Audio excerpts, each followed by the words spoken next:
Hey guys, this is National Master Kevin Yang back at it with another video. So, of course, this is the promised part 2 of 23 Dragons. So, let's continue in our analysis. So, when we look at this, we were talking about how we got to the end game. We already went over this idea of the weak pawn and how the knight was on e4, but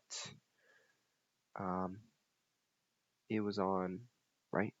So we have to realize what we reviewed from last video, that after queen takes f7, queen takes e4, so that's how it is. So now we get to this point, knight g3. The knight's moved away, the queen can now take this pawn. So what do? We protect it. And after knight e4, I make a little bit of an error. I play queen f5, and then I realize my error. Queen takes f5, e takes f5, knight f6. After knight f6, rook e7, there's the move knight g8. And now I'm thinking, okay, either I play king d7, I sacrifice the exchange, or I play check, king g2, check, king takes, knight d7, bishop takes pawn, knight e5. And then I wonder what to do after bishop e6, king d8, and something like knight f6. Maybe there's knight f3, but after king g2, I cannot take because of the move king g3, trapping the knight. So I want to think, okay, how do I avoid this ending after calculating most of that? How do I avoid this ending? And I thought to myself, let's give it up. Let's play king d7, right? I want to keep this guy. I want to keep the set of pawns. I feel like that they're going to help me live, and I feel like my other two pieces will work together well. 23 Dragons politely declines, and I say, let me offer it again. Rook d1 check. I put my knight up. Rook d3. And after king e8, I tell my opponent, this is the last move I will be offering the sacrifice, because next move, I'll be putting it down here to try to attack one of your pawns. So 23 Dragons finally accepts, king takes, rook e3, king d7, rook d3. Now at this moment, you might wonder, okay, what is he doing? Why is he just shuffling around? But the main purpose is that the bishop wants to take the pawn because the knight is pinned to the king. Okay, so that's the goal. Keep in mind. So when I move here, right, a check and goes back, white is now threatening this. So I go back, and this time I avoid the perpetual. I say, you know what? I could take a perpetual. In a game, I might take a perpetual, but I also want to win. I mean, there is no way I should lose here, right? I should not give up. I should not concede just yet, right? So after a move like a3, I play bishop c5. I want to reroute my bishop to d4, attack the pawn. And so 23 Dragons came up with a very interesting move. Rook e5, attacking the pawn, and after bishop d4, rook a5. Now, this was what I felt a little bit of a mistake, Like, I get that if I take this, you take that. But what happens if I just play a6? Now, you cannot go back to save your pawn anymore. I just take it right away.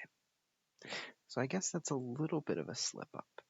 But that's what's so tricky about these minor piece endgames, is that sure, you want to attack one of your opponent's pawns, but what happens if he just moves it, right? So it's all about thinking about your opponent's plan and what your opponent can do. So that's another part of chess. I've always discussed, follow through with your own plan, find where your pieces want to go, but what if you need to recognize what your opponent is doing next, right? There's always a dimension after you calculate your opponent's first move.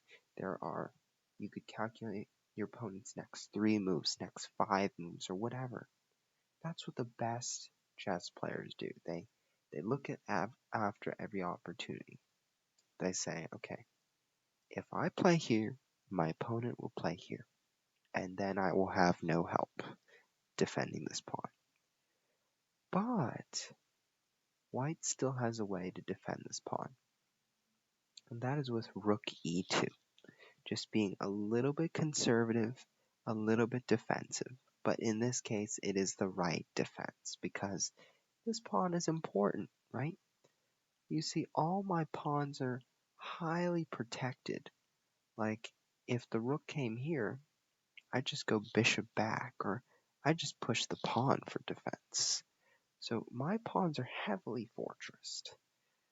But white's these 2 pawns are not on the light squares. They are on the dark squares. So this bishop can't protect them, only the rook can. So the rook is also an important attacking piece, but it's also an important defense piece.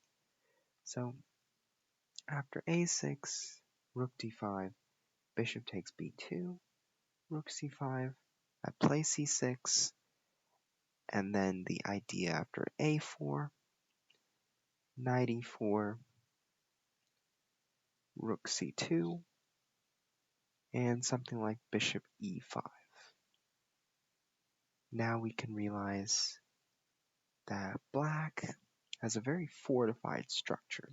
It's still really hard to win here because the bishop is looking at this pawn.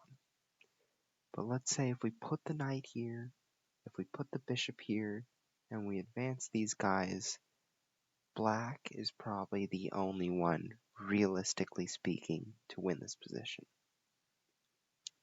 Somehow our 23 Dragons resigned. Maybe keep on fighting. I would have kept on fighting in a real game. But it's hard. So let's reveal some of the things in this game. Right, so this part was all fine, but just remember, overextending may lead to some of your previous squares being weakened. So this square, very important squares, but I've taken over the initiative over these light squares. Afterwards, bishop e4 was a slip up by me. I should have just taken the pawn already and kept it an isolated structure. So to refresh, what I mean is after takes, right? I could go knight d7, go after the pawn, or I could play queen takes queen and then go after the pawn, right? So leaving the pawn isolated here is better than letting the pawns stay in their place. So let's keep going. Rook g1 might have been a little bit of a mistake. There's actually this move knight bd2, which attacks the bishop and forces it to move back. So for example, you might think, okay, what about pawn takes pawn? Threatens the bishop, but after knight takes, pawn takes bishop, and now the very hard to find move is g6. So remember that idea I told you in the previous video of how the bishop will capture on here, and we're trying to weaken the pawn structure a little bit? That's one of the themes I'm addressing with the move g6, right? You notice that the pawn was defending here, but the move g6 will help distract the defender from the pawn. It will sort of make black's structure less appealing than what it used to be, right? So just those small things, kind of hard to see at first, but just a little thing. So after rook g1, I played bishop takes f3. Wasn't the best on my part. I should have just taken here, but let's move on. G6. Notice how I might have been playing a little bit defensively here. Probably didn't have to play g6. I was a little bit worried about our opponent playing g6, so I slowed the train down. So after knight d2, all this is decent. Now, I would consider queen takes pawn, but again, it's up to choice.